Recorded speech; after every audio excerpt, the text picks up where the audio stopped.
Hey, y'all, I'm Brandon Adams. This is DawgNation Daily, the daily podcast for Georgia Bulldogs fans, as Connor Riley goes scrambling for the microphone because I always start screaming so loud at the very beginning. The point of the screaming, though, is I think today's a great day to be a part of this show. I'm glad you're here. I'm glad I'm here. There is a lot of really good news to cover. There is a fight going on right now by some very noble people to save the college football season as we know it. It is a beautiful thing to watch. I cannot guarantee it'll have a happy ending. That's the thing about sports. There are never happy endings guaranteed, but the fight that's ongoing is worth watching.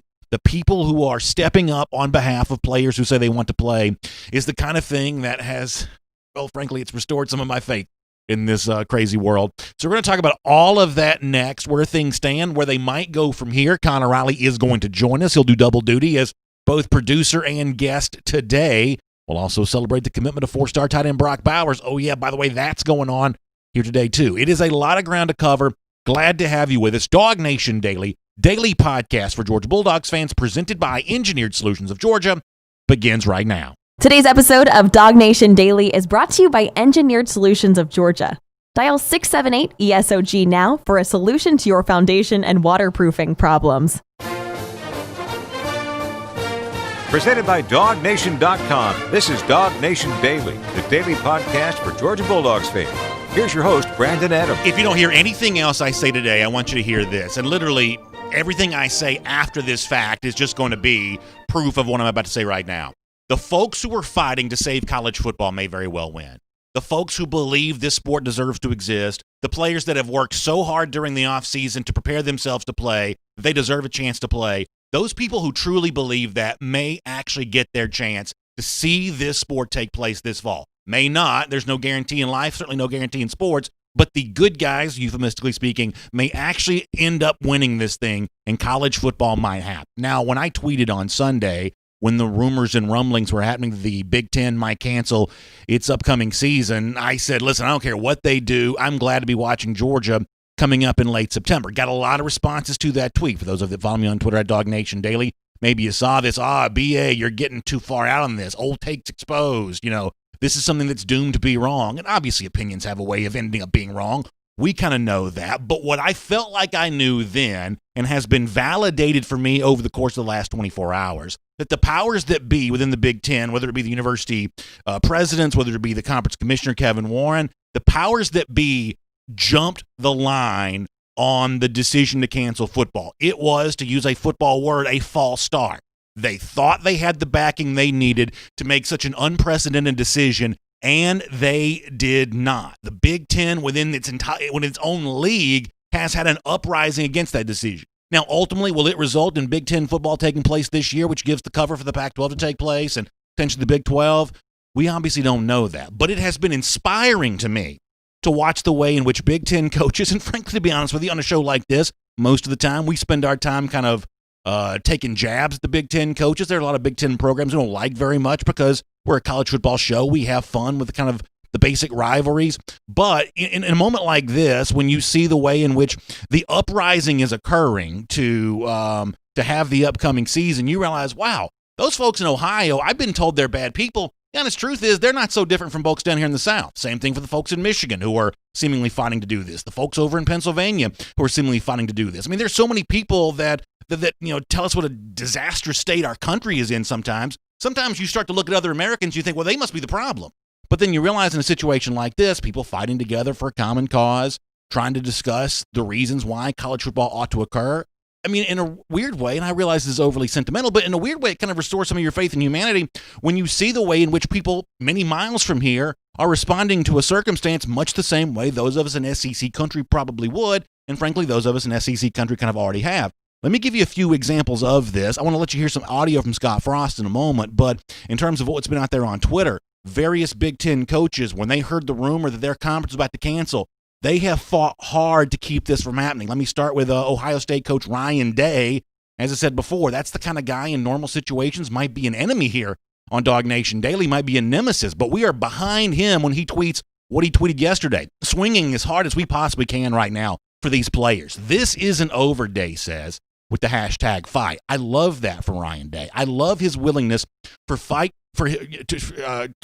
to fight for his players, because the unspoken part of this is when Day fights for his players, there is reason to believe he might be fighting against his bosses, right? I mean, we have heard rumblings that most of the Big Ten presidents, the people who sign the checks, once again, figuratively speaking, for a guy like Ryan Day, we've heard that they're against the season. The fact that Day says, I'm fighting for my players, I'm fighting for guys who have maybe less of a voice in all of this, against the people who have the ultimate voice. The president said that that's the ultimate power in academia. There's something really inspiring when a guy like Ryan Day does that. Jim Harbaugh, goodness knows, we've taken jabs and shots at him over the years. Most college football fans kind of have. But once again, Harbaugh yesterday with a very strong statement about the support for coming back to play. Let me read this to you, show it to you on the screen here.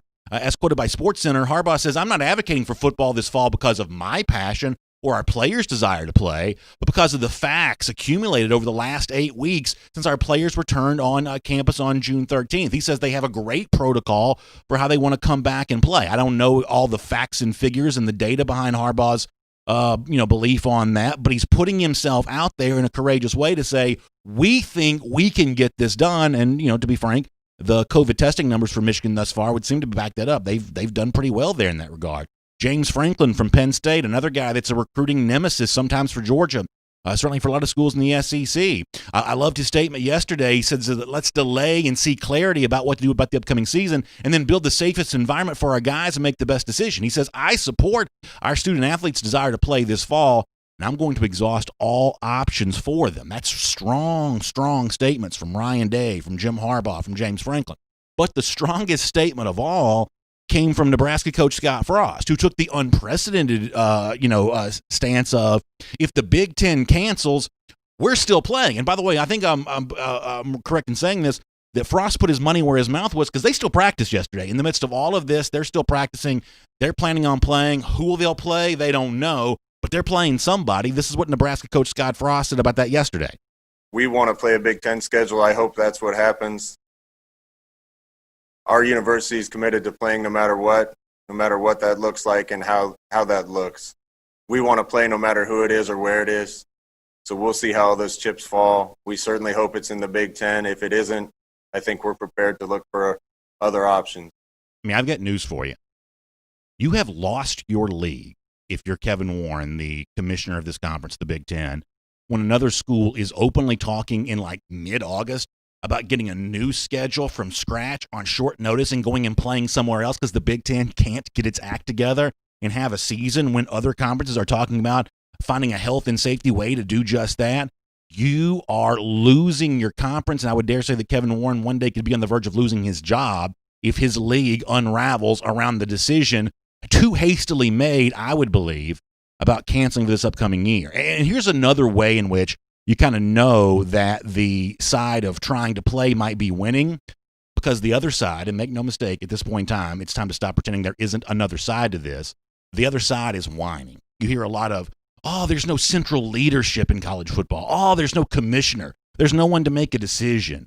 I have said the entire time, and I will keep saying, college football doesn't need more central planning. Nothing in life I've ever seen has been made better by more central planning. I'll give you a quick example. This may not be a perfect analogy, but it's what I'm going with. Who's the commissioner of the internet?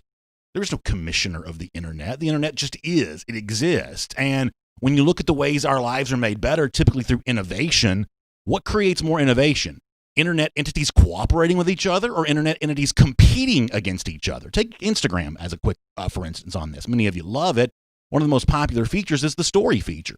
How did the story feature end up on Instagram? Folks like what Snapchat was doing. Snapchat was Instagram's competitor. Instagram said, we better get better as a product, otherwise we're going to lose market share to this other social media company, and voila, Instagram creates a product that everyone, at least most everyone, seems to really love. Not because Instagram and Snapchat cooperated with each other, but because they competed against each other, and the public, by and large, won because of that. It's the same thing for college football here right now. We don't need cooperation between the Big Ten, the SEC, Pac-12, ACC, Big 12. If you're a college football player, if you're a college football fan, the thing you benefit from the most is when these leagues compete against each other. Compete for the best plan to go out and play. Compete for the best vision of what the future of the sport should be. And if the SEC wants to establish itself as the most aggressive in trying to find a way to have a season in a health and safe manner, more on that in a moment, that's a pretty good brand for this league to try to establish. And by the way, it was very interesting to hear a couple of Big Ten players on the heels of their league potentially canceling saying, maybe we can go play in the SEC. if that's the brand that this league has established for itself competitively against the other conferences, that is leadership. It's leadership through the market. And I think that's a really good thing. Conversely, if the Big Ten wants to have the brand of the first to cancel, the first to surrender, the France of college football, if that's what it wants to be, then that's a brand it can pursue there as well. And ultimately, folks can decide which brand of college football makes the most sense for them. Listen, don't get this twisted. There's a chance all of this still ends with even the SEC finding a way not to play this upcoming season. I can't guarantee any of that. But I have been inspired by what I've seen over the last 24, 48 hours. I love to see the players banding together to say we want to play. You know, coaches from other conferences that we typically think of as far outside the SEC looking for ways to almost sound like SEC coaches in terms of the way they're fighting for their players to get a chance to go out and have the season. No matter how this story ends, the way the fight is ongoing right now has been very inspiring to see. My name's Brandon Adams, and this is DawgNation Daily, the daily podcast for Georgia Bulldogs fans. We're presented today by Engineered Solutions of Georgia, and we're glad to have you with us no matter how you get to us today, live on video, Facebook, YouTube, Twitter at 10 a.m., radio at noon on Athens Sports Radio 960 The Ref, and as a podcast wherever you find them, including the world-famous DawgNation.com. It is good to have you with us. It's Connor Riley coming up in just a moment. We'll get into some of the facts about what's going to happen today. As we're doing this show live at 10 a.m., there is a Big Ten meeting of presidents slated to begin around 10:30. That means about 12 minutes from now, for those of you who are live with us on the program here today. There's a Pac-12 meeting coming up. There's a Big 12 meeting coming up. I think that the tea leaves right now would lead me to believe that the Big Ten might push the pause button on what at one point in time seemed like they might be canceling, just on the uprising and outrage that has happened within their own league about that. But the Pac-12 could still move on to cancel no matter what. There's plenty of reason to believe that's exactly what they want to do, whether the Big Ten does or not. So in terms of happy ending on all of this, for those of you that want football this fall, for those of you that trust the experts who say there's a health and safety a safe way to do this, you may still not get what you want, but it is a very, very interesting story to watch here over the course of the next few minutes and next few days. And our ability to talk about this made possible by our friends at Engineered Solutions of Georgia. You can trust them. Foundation issues, waterproofing issues, they just get that job done for you. Once again, much the same way about college football. Hey, when it comes to doing big things, you got to trust smart people. ESOG is very much the same way. They have 2 full-time engineers on staff. That means when you're talking about, the water that sometimes creeps into your basement, your crawl space, sometimes even your garage, those wet spots that show up that let you know that something's not quite right. If you're dealing with something like that, smart people like engineers are the great people to trust on that. Foundation stuff, even more important, you could say, because it impacts the structural integrity of your home. Engineered Solutions of Georgia is also a proud partner of UGA, which makes them really fun to do business with. And they're good friends of us here on DawgNation Daily as well. So give them a call. Very easy number to remember. Dial 678-ESOG now. That's 678-ESOG now. That'll get you in touch with Engineered Solutions of Georgia. So obviously, I'm enjoying the ongoing debate for those who are trying to argue why college football should take place this upcoming season. But before I bring on Connor Riley, let me also deal with the serious topic there as well. Just because I want college football, and I do, just because I trust people like Ron Corson or some of the other figures on the SEC who are trying to point to protocols being administered that give this sport a chance to succeed, just because I trust them doesn't mean I want to disregard the statements coming from the other side, because there is some important stuff being brought up. One of the things we talked about yesterday, new word for me, myocarditis, which is a potential heart condition. This was written about at Sports Illustrated at first. ESPN has written about this now. Really a number of entities have written about this. And what you find out is this is a potential heart condition that comes on the heels of a lot of viral infections, not just the coronavirus, but really any number of viral infections could potentially bring this on, and that's serious. There, rumors of college football players have already, I guess contracted is the right word, already contracted this. There was an international basketball player who may have, fallen ill to the heart condition on the heels of coronavirus. All of this is still very much unknown and unproven, but there's those kind of rumblings and reports that are out there. Now, listen, here's the thing you got to understand. I have never pretended to be a smart person. I'd never heard of myocarditis until yesterday. When we talked about it on the show yesterday, I had never heard of it. I mean, I'm less educated than most of the people who are listening right now. For goodness sakes, I misspelled a word in a headline on DawgNation.com yesterday. So, I have never pretended to be smart. And if I were to tell you, listen, y'all don't worry about this myocarditis, that's no big deal. College football needs to play. I'm going to tell you right now, you should disregard me or, frankly, people like me who might tell you that, because who the heck knows about any of this kind of stuff when it's coming from someone like my mouth who doesn't have that kind of training. However, we did give you yesterday the statement from Matt Rhee, who has a PhD, who's the director of sports science at the University of Alabama. We talked about this yesterday, and it's become an even bigger deal since then. For him saying that he's been studying myocarditis going back to 2009. He says it's not new. It's something they've been monitoring for all those years going back to then. Now, listen, I don't know any of this stuff. I don't know what he's talking about. I don't know what, and this is going to probably come from some of the Pac-12 doctors today who make a big deal about this. I don't know what they're talking about either. But here's what I do know. If you're a SEC sports scientist and you say, we've been studying this, we're prepared for this, you're essentially putting your career on the line by saying that. These are not people without skin in the game. These are people who are at some risk of looking terrible, careers being ended, players there in the care for, having an incredibly negative health consequence if they are wrong. The fact that they may step up and say, I believe I'm right, that matters given all that they are risking by saying all of that. So, what does that leave you? I don't quite know. But at a certain point in time, here's what I'd love. The burden of proof for establishing good news is like so high that it's almost impossible to scale. You can never prove anything for the positive when it comes to this discussion, no matter how much data you have on your side. But the burden of proof for establishing the potential of bad news is so low that one single anecdote gets it done. And that feels like a rigged conversation after a while. And at some point in time, you got to try to find some balance. So we'll see where that leaves us. But it's a busy day here on DawgNation Daily, presented by Engineered Solutions of Georgia. In fact, let's talk to Connor Riley right now. From Athens and across the SEC or wherever the recruiting trail may lead, here's a DawgNation.com insider. We'll bring on Connor Riley here, doing great work, covering all of this for DawgNation.com. Also on the Brock Bowers commit from yesterday, the 4-star tight end. We'll talk about that before all is said and done. I mentioned to our audience before how dumb I am, to show you how dumb I am. For a lot of our guests lately, we've been kind of going to this like third camera, very fancy look, and I just sort of pivot over to the third camera, get ready to start talking to it, and I realized the camera was not pointing at me, it was pointing at Connor. So if you want evidence of me not being very smart, certainly I don't have enough intelligence to ever pass for any kind of medical expert or anything like that. The fact that I can't even find which camera to look at in our studio is probably a good piece of evidence on that. Connor Riley is much smarter than me, much more educated than I am, and he joins us here on DawgNation Daily, presented by Engineered Solutions of Georgia. Connor, first of all, good morning, and then open-ended question beyond that. What do you make of what we've seen here over the course of the last 48 hours? I still don't know. Obviously Sunday night things were looking pretty grim, and I do think that things turned around a little bit yesterday, but I still don't know how much that necessarily helps or potentially staves things off in sort of the end game. Do we actually on September 26th end up having a Georgia football game to talk about?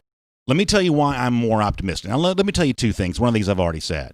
Even if it ends in bad news and, certain people get their way and the season gets canceled, I've been really inspired by the ways in which Day and Franklin and Harbaugh and Frost and Trevor Lawrence and a lot of these guys that normally we'd be taking shots at around here, I've been really inspired by the way in which they have fought on behalf of other players, some of which may not have quite the same platform to make those same arguments. I've been inspired by it. It has restored my faith in humanity. I'm not being I'm being sentimental, but hopefully not overly sentimental. I really have enjoyed watching the way that so many people have seemed to kind of rally around this cause together. That's it. I have a different take. I wonder where all these voices of, hey, let's make sure we have a season, let's put the season on, where was all of this months ago? Because the coronavirus, it's not a new problem, and it just, because now it seems to be on the brink of the cancellation of a season, everyone wants to speak up and say, hey, let's do what we need to have a season, we can make sure safe protocols are in place.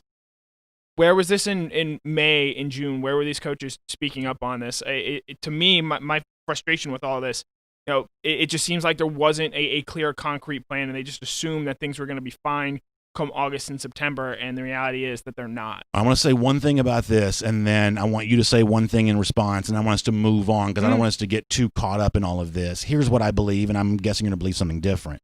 I think what you saw from coaches in May and June, not just SEC coaches, but as Jim Harbaugh and some of the Big Ten coaches have kind of talked about too, I think you saw them face a realization, which was, I can't cure the coronavirus, but I can keep my players safe. And ultimately, that is their job.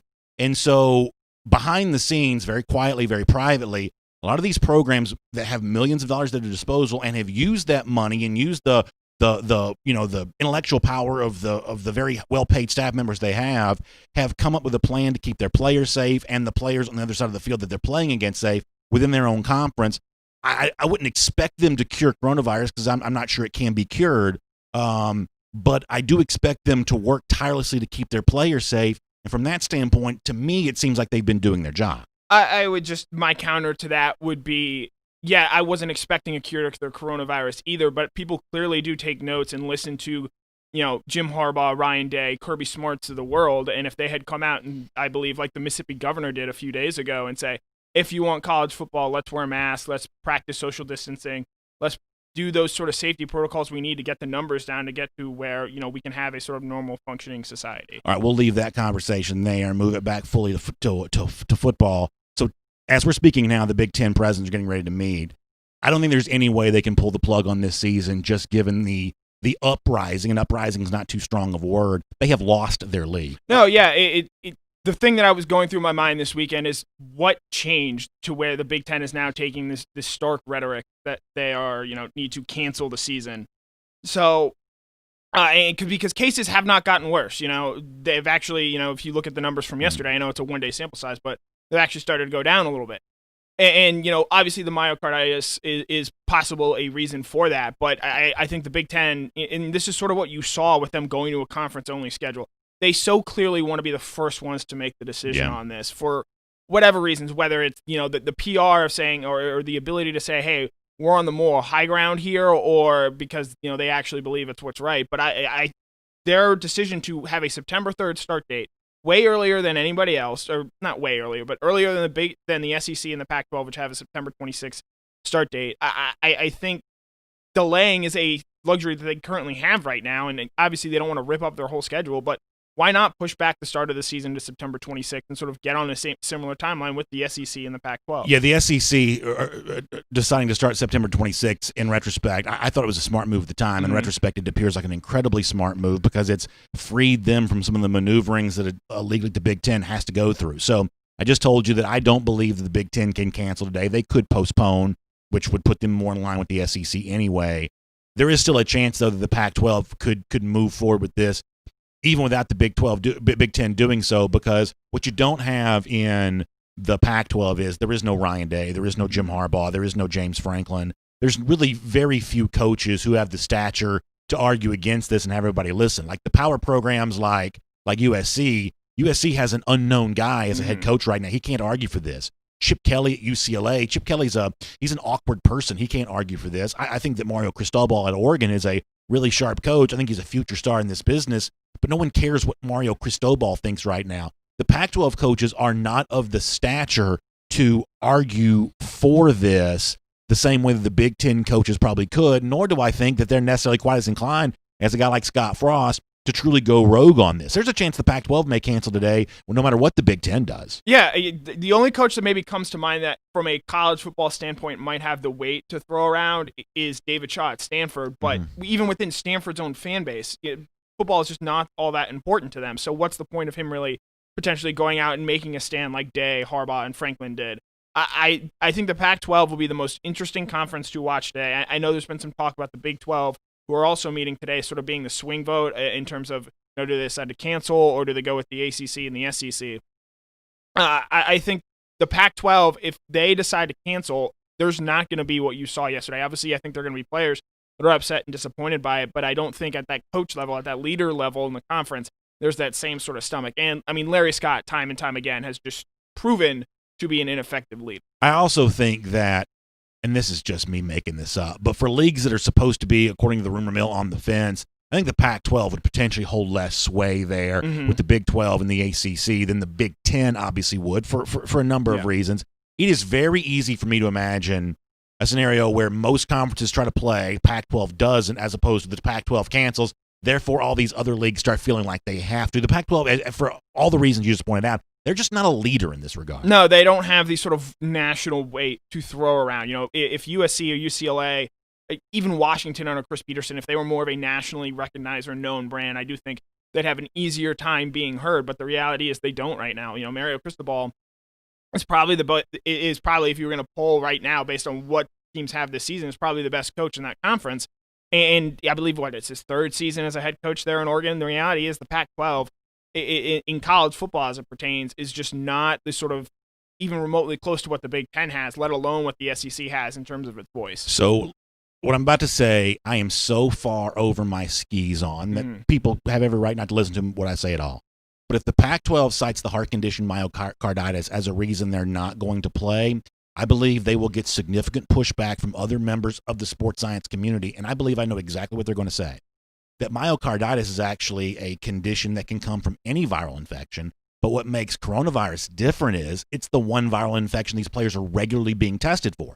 Therefore, once you identify coronavirus, and some players will contract the disease this fall, or even the rest of the summer, once you contract that disease, you begin the process of also measuring for the early signs of myocarditis, and you're able to catch it and then treat it. Obviously, myocarditis is potentially fatal when not treated, but one of the main reasons they would end up not being treated, and once again, I'm an idiot. All I did was just read this on the internet.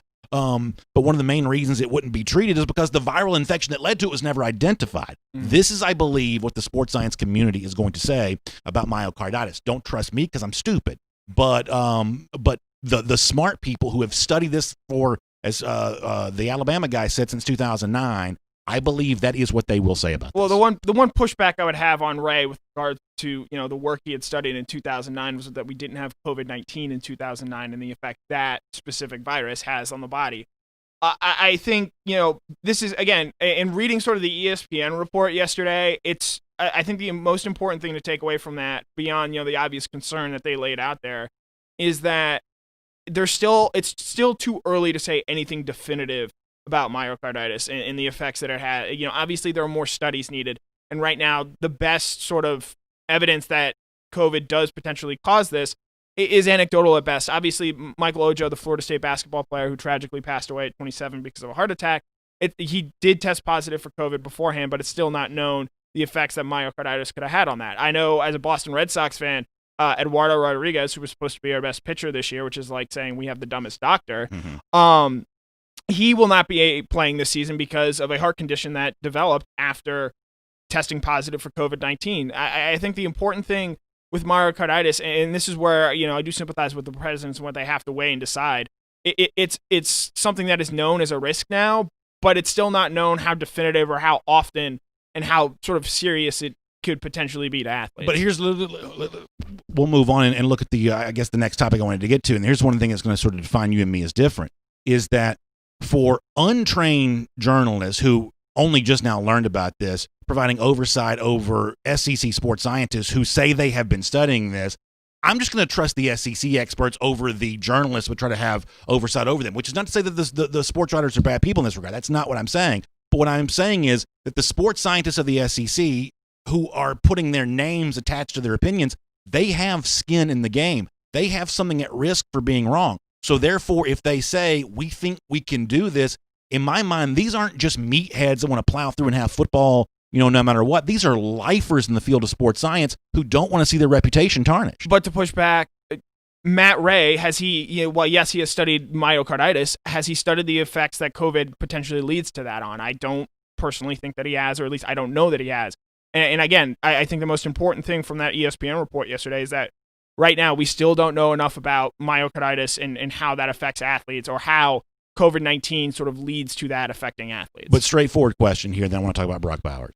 If SEC people, Corson at Georgia, Ray at Alabama, a lot of other smart people we've never heard of, if they say we can play, we believe that we can play, I trust them. Do you? Yeah. They are experts, and again, right now they are saying, yes, that they believe they can play, but that doesn't mean that things can't change.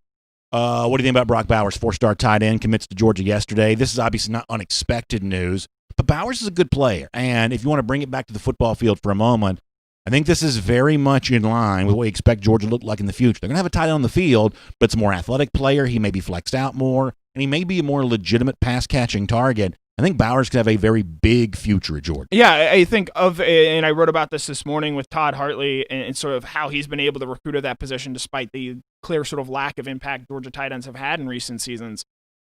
He is clearly, I think, the best athlete that Georgia has landed at the position in recent seasons.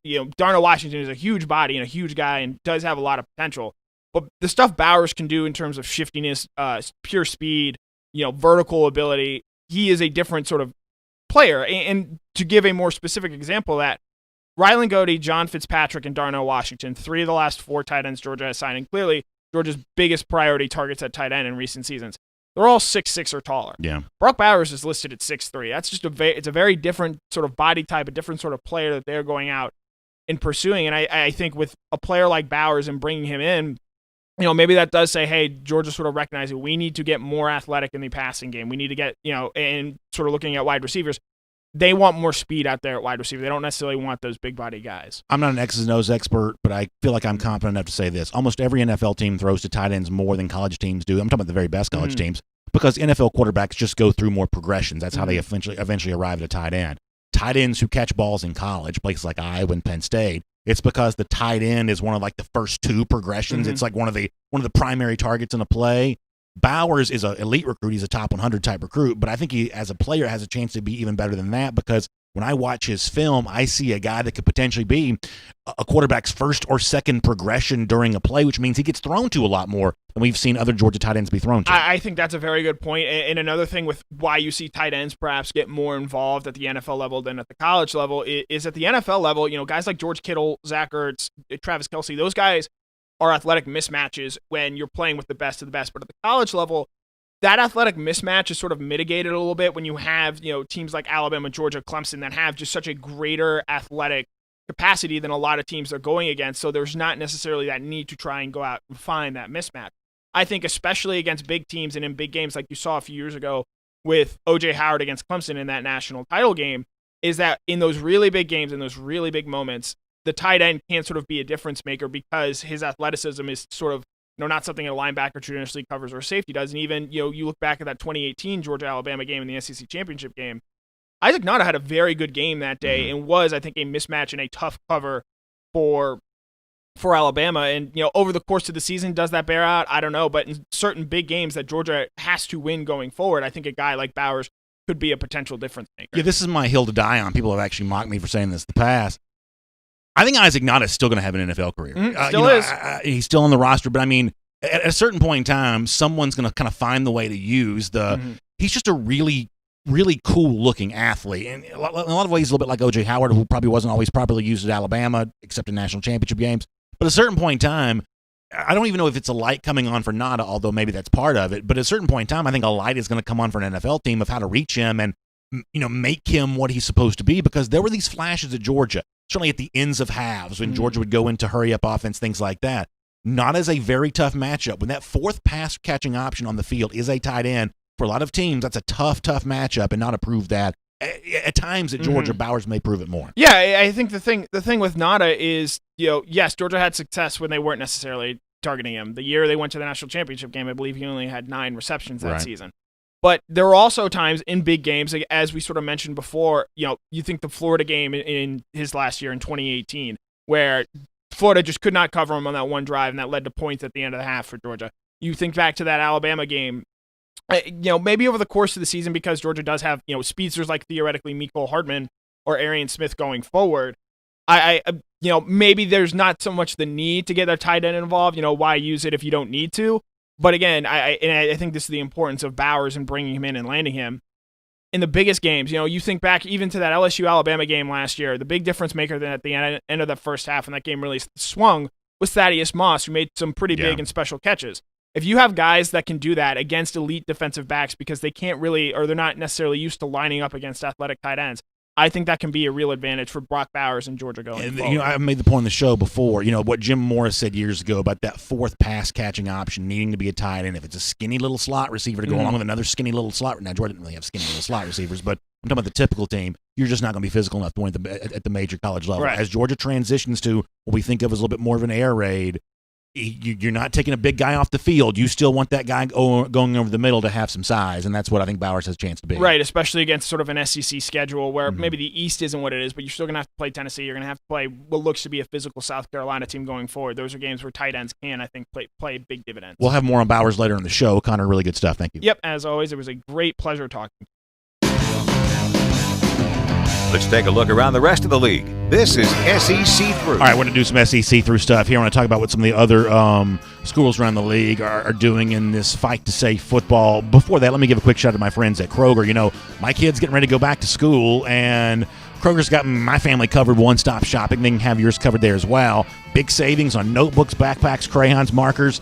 You can get all of that. I feel like that for those of you kind of doing either a combination of homeschool and in-school instruction or in-school instruction where you're having to do all the specials and art class, things like that in the classroom, I feel like there are more school supplies this year than ever before, so you want as much savings as you can possibly get. Kroger's got you covered on that, and for the lunchtime stuff there as well. You got picky eaters like what live in my household, my family, my kids. Well, Kroger's got all that stuff that my kids like and hopefully keeps them healthy and nutritious. Kroger's got all of that, so please make sure you check that out at your local Kroger. All right, so there was a cool moment outside the SEC yesterday, and I want to bring it back to the SEC. I don't know the guy's name, I apologize. But the Wake Forest chancellor was invited by Demon Deacons coach Dave Clawson to come speak at their practice yesterday. And I think the idea of this was that, hey, if you're thinking about canceling, you better talk to these guys before you do it. And I said this on Twitter the other day. For guys like Justin Fields, for guys like Trevor Lawrence, for guys like that, the would-be cancelers of college football who believe that the preponderance of evidence is on the side of it not being safe to play, that's what they truly believe, then they need to look into the eyes of the players who are volunteering to play and tell them that. And if the facts rule and that's what's going to happen, then by all means, it shouldn't be a hard issue then to look players in the eye and saying, I'm doing this out of your best interest. I'm doing this for you, if that's truly what's going on here. And that's exactly what happened in the Wake Forest practice yesterday. I thought it was great to see the chancellor being asked to step up and speak to those players. You've seen some of this around, the SEC here as well, the Tennessee chancellor. Once again, I'm not the kind of person that walks around knowing the names of chancellors and things like that, but university leadership speaking at that practice yesterday. Scott Woodward, the LSU athletic director, has kind of spoken up on this. Alabama coach Nick Saban has spoken up saying what a lot of people have said about, how healthy are players within the football program confines and within, kind of outside the football program on all of this. I think this has been a really great thing to see. And obviously it kind of all leads to, a certain degree of cynicism about, well, people are wanting to listen to players now, but where were you wanting to listen to players when it came to, whatever other issue that comes up? Popularly, it's like the name, image, and likeness stuff in terms of players being able to trade off their own name. Here is what I'm willing to acknowledge. And I have said for a while here that the underlying issue related to should you play with the coronavirus is actually related to, is college football allowed to move forward with an amateur system the way that's kind of been in place here, for the last 150 years or so? And I am firmly of the belief that the current system works, and I have a sneaking suspicion that the majority of college football players feel the same way. Some of them don't. They've been outspoken in saying that. There are probably some Georgia players who don't feel that the current system serves them very well, and I respect their opinion to say that. And I guess this is kind of, where I want to, move this to is, I don't necessarily think you are a bad person if you believe that amateurism for college football needs to be toppled. That's a reasonable point of view. That's a valid opinion. There are plenty of people who have it. I vehemently disagree with that, and frankly, I think it's an argument we're supposed to have. That's the kind of thing we ought to be discussing. Both sides ought to be presenting facts about, what's the best way to serve these college football players. I believe that most of them, the majority of them, feel like they're being well served right now by the current system that's in place. Some of them might disagree, but let's have that argument. Let's have that discussion. Where I get very upset, though, is when people have that discussion by proxy with the season being canceled stuff. And part of the reason why I believe that certain national media members might actually be rooting for the attempt to have a season to fail is because they think that's the best path forward towards getting the amateur system they view as evil to be toppled. That's what I don't like. If you want to have the straightforward conversation with both people on both sides, arguing about the current system in college football, what about it should remain the same, what about it should change, I think that's a healthy discussion that we ought to have more of. But when you use the coronavirus as a tool to cancel college football, as a mechanism for getting amateurism toppled, that's when I think people's suspicions get raised, and I think rightly so. So we'll continue to follow that and see where it goes. By the way, back on the football field again, Georgia got a big commitment yesterday when it comes to Brock Bowers, but you got to give a little bit of credit to Florida here, too, for also getting a big commitment. 4-star safety Corey Collier from down in South Florida. He announces his pledge to the Gators. It is really funny to me. And, listen, we have Florida fans that listen and watch our show. They're going to want me to say something nice here. Yes, Florida picking up Collier on the heels of picking up the 5-star cornerback Marshall is a big win. That's a nice recruiting win for Florida. It is really funny, though, that all of this happens at a time in which there's almost no headline space to talk about big recruiting wins for Florida, that, so much of the world's sort of transfixed on, will we have a season or not? This is when Dan Mullen has decided to get his big recruiting wins.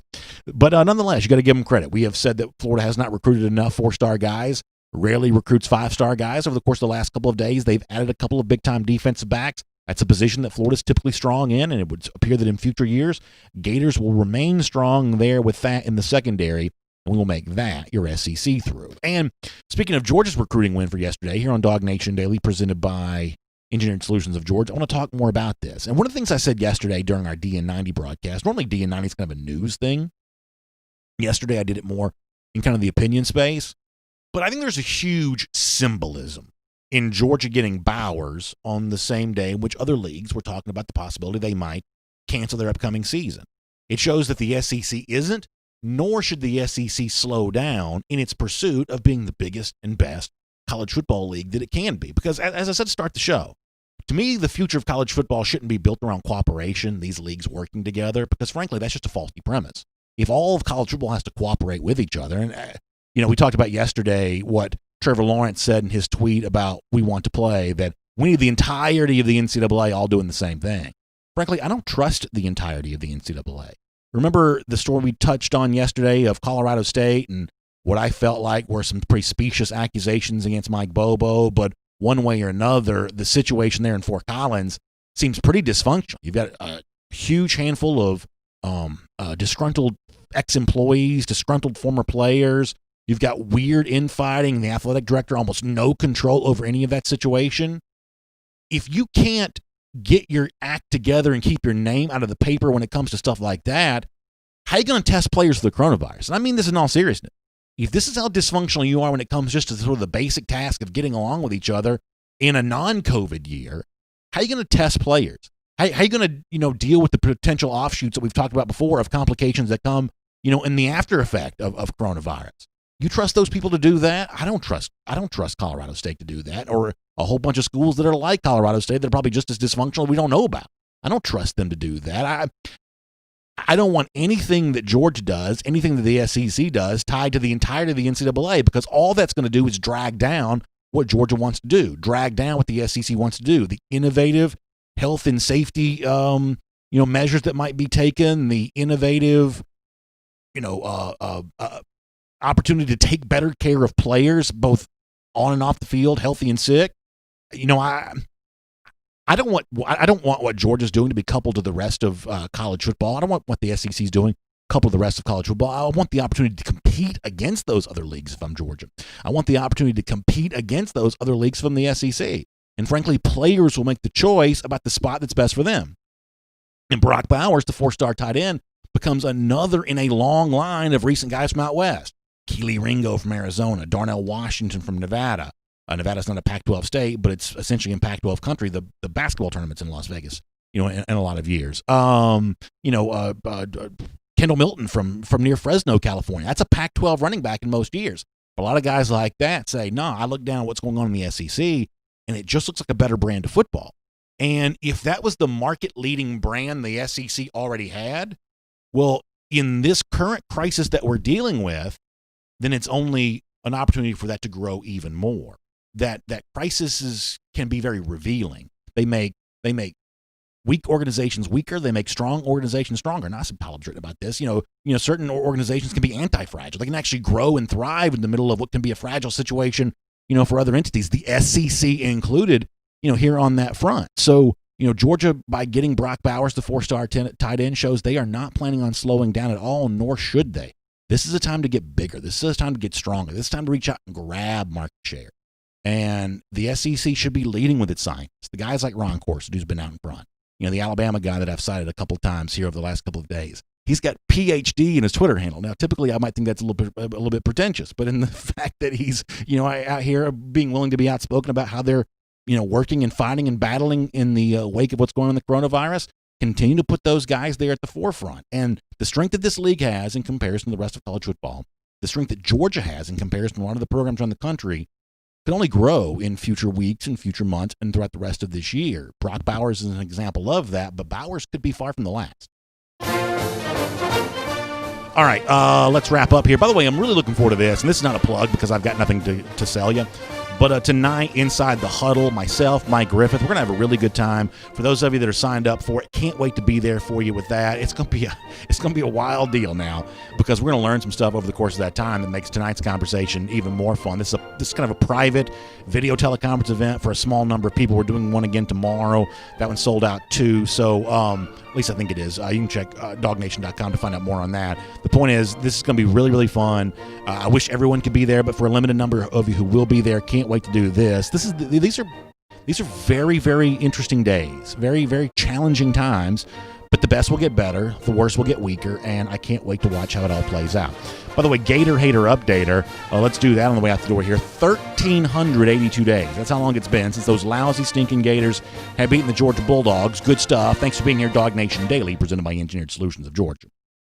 And on video. Time now for our R.S. Andrews cool down. And don't forget, R.S. Andrews, your air conditioning goes out. I tell you, a couple times over the last few weeks, it feels pretty good in here today, but a couple times over the last few weeks, it's been a little hot in the studio as of late. Maybe I need R.S. Andrews to come over and get my studio AC back to factory fresh specs.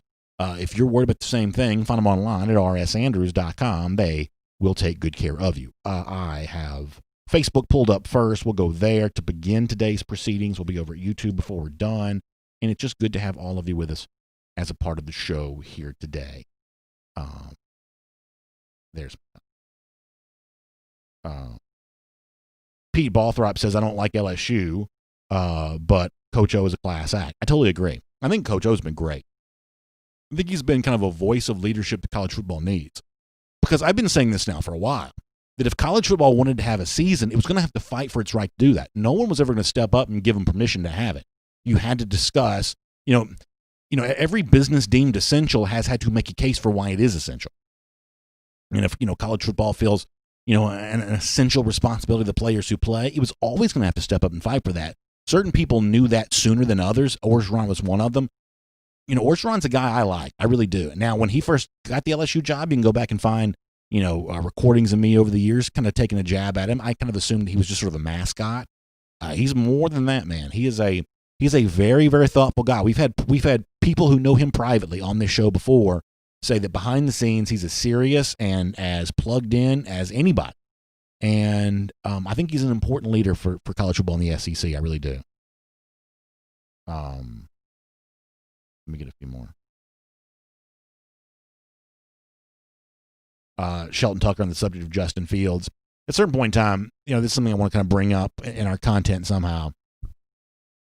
If you are mocking him for the fact that he may have transferred to Ohio State, man, I get a chance to play, I can't join you in that. I just can't. I feel sorry for Justin Fields. I think the Big Ten has done him poorly. And, if you want to have a little bit of bad blood by the fact that he left Georgia, that's a different conversation. Frankly, I don't really feel that way. I think players want to play. I hate it for Justin. I do. So, Justin would have my support on that. He would. Let me see what else. Pete Balthrop says we should run 2 tight ends this year. I think the 2 tight end days for Georgia might be about done. Marcinio Askew says Florida getting all the hype again. I don't know about that. They have gotten a couple commits here lately. John Ben says, did you ever think we'd be talking about myocarditis? No. When we first started DawgNation Daily, I never envisioned that's what we'd be doing. It's a good point. I like this idea. Michael Webb says, if Vandergriff and Bowers develop into a big-time combo, do you suppose they'd call it the Brock and Roll Express? I do like that, man. I do like that. That'd be great. Can you get like a little bit of a Ricky Morton, Robert Gibson type look going for those guys, that would be fantastic. I'd be very much in favor of that. All right, let's see what else. Let me go over to YouTube for a moment. Hope you guys are doing well today, by the way. Well, it's part of our RS Andrews Cool Down. All right, let's find out what the YouTube folks are arguing about here today. John Hendrick says, can we all agree that we want college football this fall? Leave the BS politics out of this. Yeah, I kind of agree with that, too. I think I may have said this during our regular broadcast yesterday. I think we all have political feelings. I mean, some people don't. I guess actually the majority of people probably don't, but plenty of people do. And the people that have political feelings usually have pretty strong political feeling. I actually don't think the presence of politics makes this conversation better. And I do take it as a good sign that politicians want to get involved, because that leads me to believe they must think it's a winning issue. Otherwise, they'd stay away from it. That's just the nature of politicians. But, you know, the presence of politicians arguing for, like, say, college football to return only invite other political forces to argue why college football shouldn't return. And the danger in that is that while the pro-college football folks may be outspoken and loud, the anti-college football folks might be quiet and behind the scenes, and that's where you got to be really careful about that. So yeah, but the general feeling I have is that I don't think the presence of politics makes that discussion better. Frank Patterson says, what do you feel about Arkansas having more experience at quarterback than Bama? In a normal year, in a normal schedule, I think that Felipe Frank's presence at Arkansas was going to matter. I told y'all before, the Las Vegas over-under number for Arkansas was 3.5. I thought they were going to win at least 4 games, which is, I realize, not saying much, but this is an awful team. A year ago, I think Frank's was going to make Arkansas better. And against the worst teams that Arkansas plays, you may notice that. The problem is that the SEC just dumped on Arkansas' schedule, so, Frank's against the better teams, you may not really see much of a difference at all. But could I see Arkansas potentially upsetting Ole Miss or upsetting Mississippi State? Absolutely could see that. Absolutely could see that. Because I think he's a quarterback that, as you said, has SEC experience, being coached by a very good offensive coordinator. I think that Pittman made terrific coordinator hires. I think his overall staff has been pretty good. You won't notice that this year, but Frank's presence at Arkansas, I do think matters. I think it makes him tougher to play. You will hear Kirby Smart say that. It's one thing I keep saying, and people don't quite understand what I mean by this, which means I'm just not effective as a communicator on this particular topic. But Kirby Smart's reaction to playing Arkansas and Mississippi State too won't quite be the, oh boy, here we go, easy win, as the average fan would be. Now, that's because he's a coach and he's got to be, super serious about everything.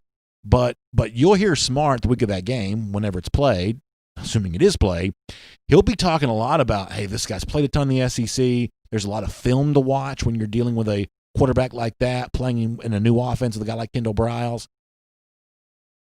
Frank's at Arkansas will clearly have Georgia's attention. Even if the final score is 56-3, you better believe leading into that game, Frank's will have Georgia's attention. No doubt about that. CB says that Felipe Franks will eventually stop listening to his coach, try to do it all himself, and have a meltdown. He's a toxic person. Obviously, you've seen some of that behavior maybe from him going back to Florida. But let's also talk about, whether or not the Arkansas staff is just better able to reach him. I mean, listen, even if you've got some personality traits that may make reaching you difficult, it's still the coach's responsibility, I believe, to reach the players. And it could be that this Arkansas staff is just better equipped to be able to do that. Now, I'm not telling you he's going to win the high. Understand what I'm saying? I'm not saying he's going to win the Heisman or even be in the discussion of the top half of SEC quarterbacks, but I do think his presence potentially makes Arkansas better. SEC Dog says, based on team talent, Gus Malzahn is miles ahead of Saban coaching-wise. I do think it's really interesting. If you want to go back and look at the last, 6 years? Is it 6 years? Malzahn is a guy who's found a way to beat Saban. Beat him in 13, beat him in 17, beat him last year in 2019. This is a guy that's won some games head-to-head against Nick Saban. And why hasn't that translated to more success? For instance, why has Auburn had more success against Alabama than it's had against Georgia? That's a weird thing, right? I honestly don't know the answer to that, but it's so weird that Malzahn has in his pocket what almost no one has, legitimate success against Nick Saban. And yet he's got almost nothing to show for that. It's really strange. I was thinking about this the other day, too. So Georgia has lost, lost 3 times to Auburn in the entirety of a decade. Is that right? If you count 2010 as the first year of the decade, maybe. So let's say like a 10, 11-year span. Like 10, 13, and then the first meeting in 2017. But think about this. This is a pointless thing to bring up. I just was thinking about it. Georgia was very much in that game in 2010, even though Auburn won a national championship, and looked until the crazy miracle finish like it was going to beat Auburn in 2013, the year that Auburn won the SEC. Like the incredible run that Georgia has been on against Auburn was almost even better, given the fact that Georgia came within an eyelash of beating the SEC champion Auburn in 2013 and was certainly much more competitive than the Vegas folks would have thought going back to the game in 2010. As I said before, that's not important. I was just thinking about that the other day. CB, always glad to take your comments, CB. Appreciate it.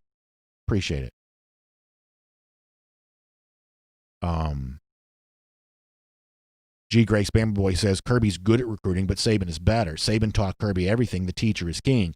So here's one thing I'll say for you, Bama Boy, is that Nick Saban and Alabama have clearly reasserted themselves from a recruiting standpoint this year.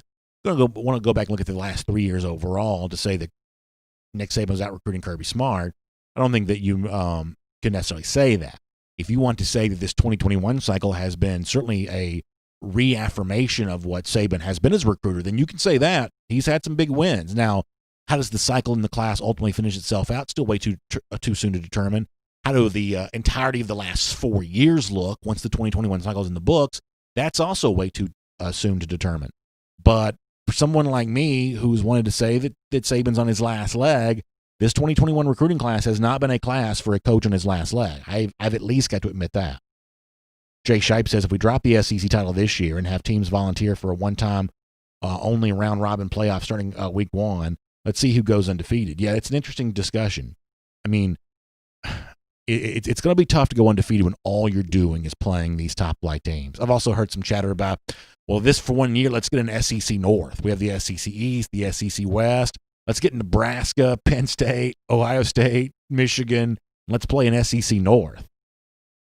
I don't think any of that's happening, but it's fun to think about.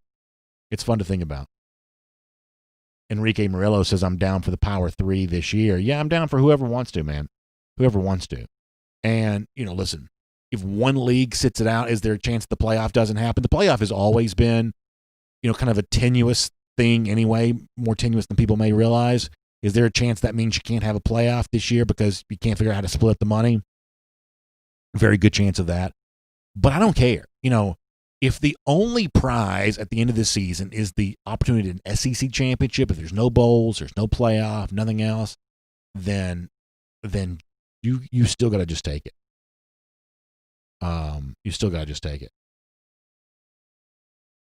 James Crump says ACC and SEC are definitely playing. It's just a matter if the other conferences are playing and if what team from those conferences want to go to another conference. So I don't think you can say the ACC is definitely playing. This is a league that, this is one of the reasons why I thought college football got worse when the conferences became less geographic.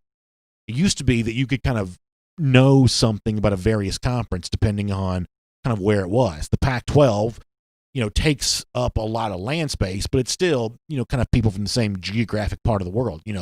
The Southwest and the Northwest aren't necessarily wildly different. They can be a little bit different, but they're still, at least cousins to each other. The Northeast, the Southeast, the Mid-Atlantic region that covers the ACC, these regions are all wildly different. And so, I think it's way too soon to know exactly what the ACC is going to do because the ACC just has so many different kinds of schools from different kinds of parts of the country. Difficult to know what they might do. The SEC is still a little bit more, I guess, unified in its thought process for the most part.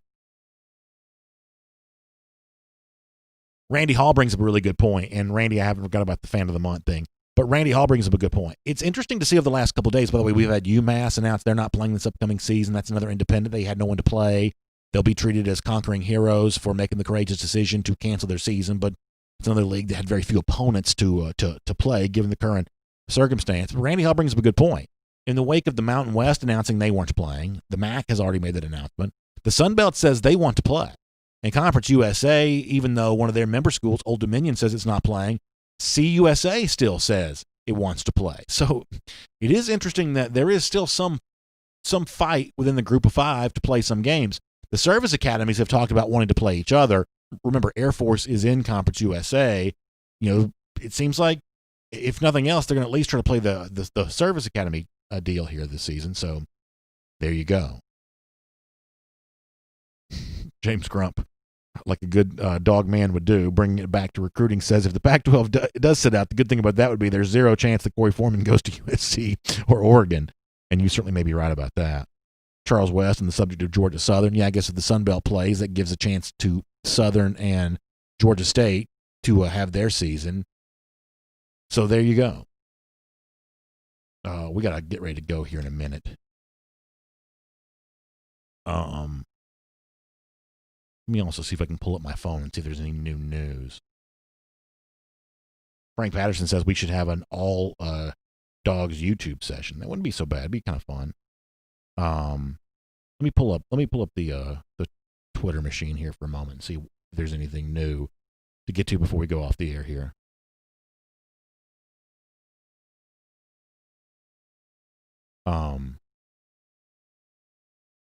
The one thing that you continue to see a lot of is what I think is absolute unbridled hypocrisy of the trillion-dollar university systems around the country looking to bring students back, profit off that, while simultaneously turning up their nose to the idea that the billion-dollar college football industry, should not take place this fall. That is an unmistakable hypocrisy, and I'm glad to see people on Twitter calling that out.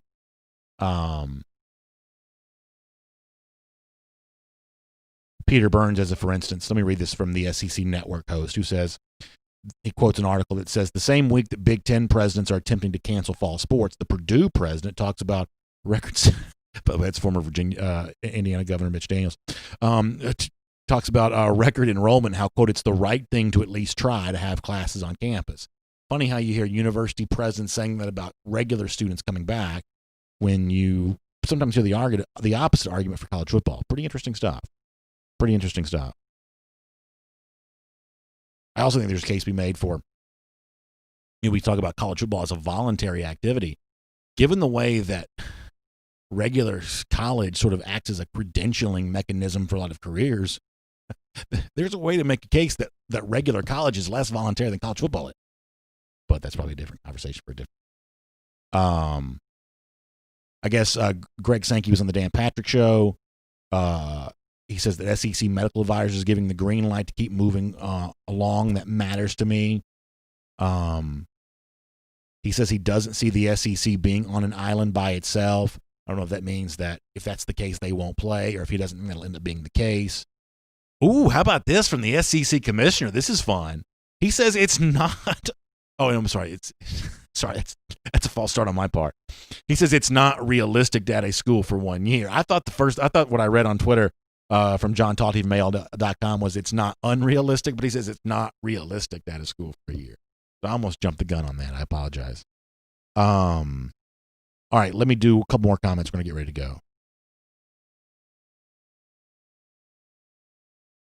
SEC Dog says, you heard it here first. Bryce Young's the next day on Marino. I never know if that's a compliment or not, given the fact that Marino was a great quarterback but never won a Super Bowl. Back over here on Facebook one final time. Joel Moody loving the idea of some strong defensive linemen, Corey Foreman, Mason Smith. It's kind of funny. It seems like my mind's on this kind of flipped. At one point in time, I thought that Mason Smith might be the easier pull, Corey Foreman the most difficult. Now it seems like the opposite is true, that Jeff on Friday said that there was a chance that Foreman was going to take a visit to Athens, not the University of Georgia, but the city of Athens, just on his own dime, more of a sightseeing expedition than an unofficial college visit. I mean, it seems like the Georgia relationship with Foreman is present. The Mason Smith thing, given the pull to LSU, you're just not quite so sure about that. Matt Rukavina says you've got to chuckle at the pretentiousness of the Big Ten. Who else would call themselves leaders and legends? Yeah, you see very little leadership from the Big Ten right now. They tried to lead, But the problem is no one wanted to follow. And ultimately, that's what college football really deals with.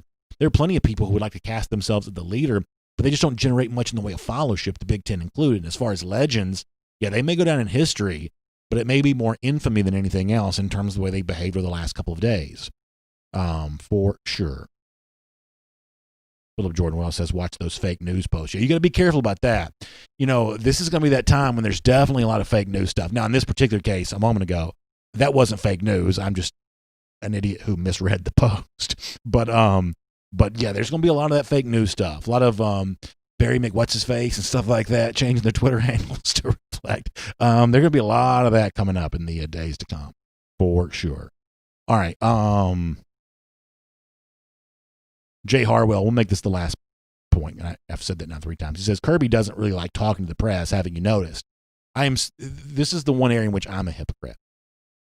Man, I'm cheering on Ed Orgeron because he's kind of taking a kind of strong stance on this. Dabo Swinney taking a strong stance on this. Big Ten coaches kind of taking a strong stance on this. I'm kind of cool with Kirby laying back in the weeds and let everybody else be the politicians on this. And if he did speak out, in a really forceful way, I'd probably like that too, I guess. But Kirby's very, very careful. There have been a couple subjects here lately where you thought maybe Kirby might join the fray and kind of speak up on it and kind of just he's got a job to do.